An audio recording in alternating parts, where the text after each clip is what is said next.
Wah, akhirnya menjadi juga sistem takungan kendiri saya.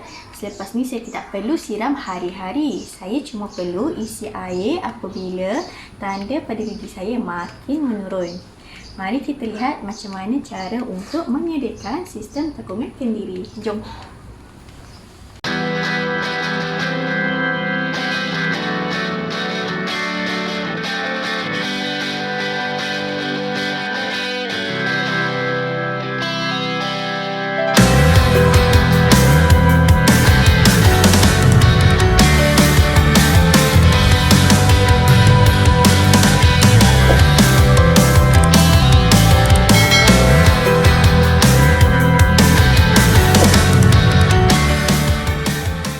Sebelum kita memulakan langkah pembinaan, mari kita kenal dahulu alatan-alatan untuk pembinaan sistem takungan kendiri.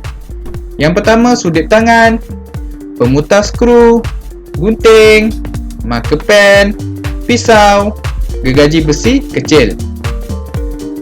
Untuk bahan-bahannya pula, antaranya adalah botol minyak, tali mop, anak pokok, lidi, gabus, penyembur cat, batang PVC, kokopit iaitu sabut kelapa.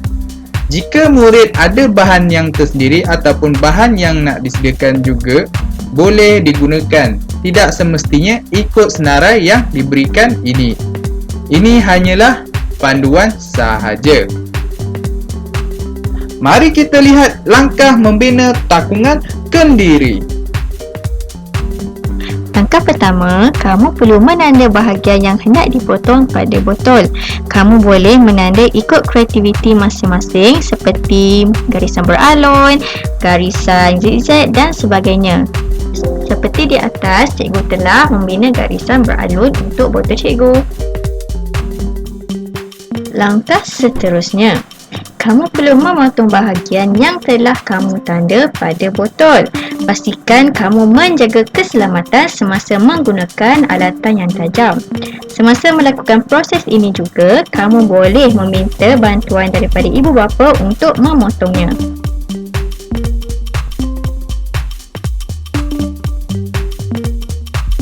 Tahniah, kamu telah memotong dengan baik. Kemudian, buang bahagian yang tidak digunakan dan tandakan pada penutup botol mengikut saiz PVC.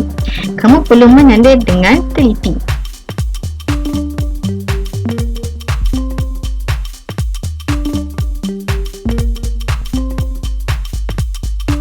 Kemudian, potong bahagian yang telah kamu tanda pada penutup botol dan kamu perlu berhati-hati semasa menggunakan alatan yang tajam. A few moments later.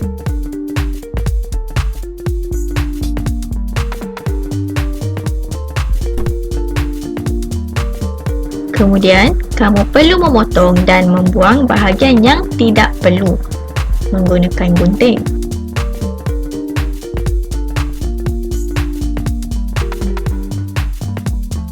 Jika bahagian atas botol tidak muat untuk dimasukkan, kamu perlu tandakan bahagian yang hendak dipotong. Kemudian, potong menggunakan gunting.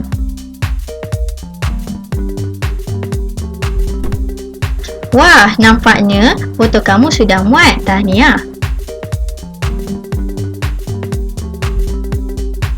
Baiklah, langkah seterusnya, kamu perlu ukur dan tanda pada PVC mengikut ketinggian yang kamu perlukan menggunakan marker pen. Kemudian, kamu perlu memotong PVC mengikut tanda yang telah kamu buat sebentar tadi. 2 hours later. Tahniah, PVC kamu telah selamat kamu potong. Langkah seterusnya, kamu perlu menanda pada kepala botol dan membuat lubang untuk memasukkan tali mop.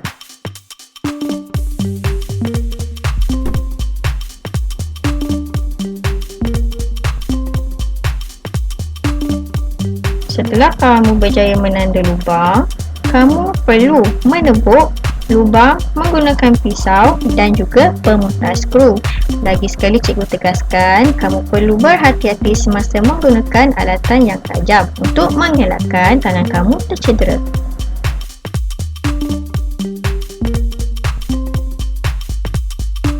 Kamu juga jangan lupa untuk menebuk lubang limpah air yang berfungsi untuk mengeluarkan air yang terlebih daripada paras sukatan.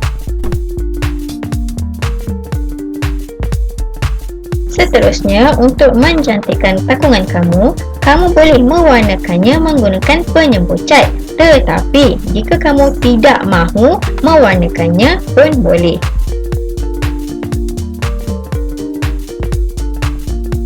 The next day. Langkah seterusnya, kamu perlu memastikan tali mop dapat dimasukkan ke dalam lubang yang telah kamu tebuk dan perlu diikat dengan betul. Cara mengikat tali mop, kamu perlu lihat video yang cikgu sediakan di atas.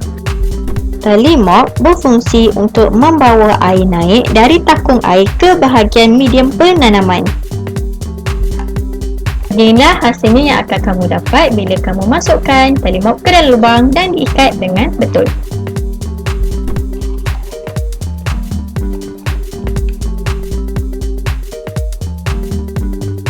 Seterusnya, kamu perlu memotong gabus mengikut ruang PVC. Kamu perlu ingat, kamu perlu memotong gabus lebih kecil daripada lubang PVC bagi membolehkan gabus itu terapung semasa air diisi.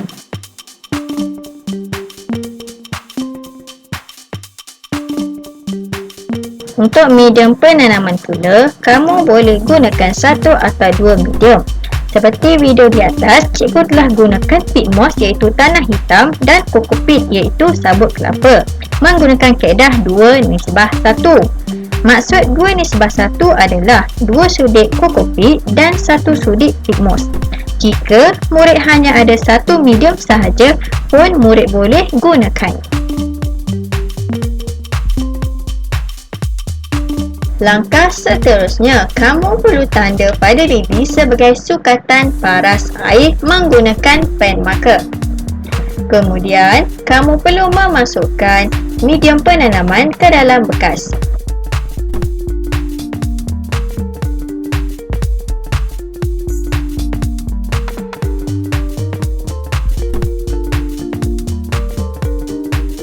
Langkah seterusnya, kamu boleh meletakkan anak pokok ke dalam medium penanaman kamu. Tada! Kemudian, isi air ke dalam PVC sehingga penuh. Kamu akan lihat penanda pada lidi semakin naik. Itu menandakan air sudah mulai penuh. Jika kamu dapat lihat, air lebihan akan keluar melalui lubang limpah air dan lidi kamu akan terapung menandakan terdapat air dalam takungan kamu.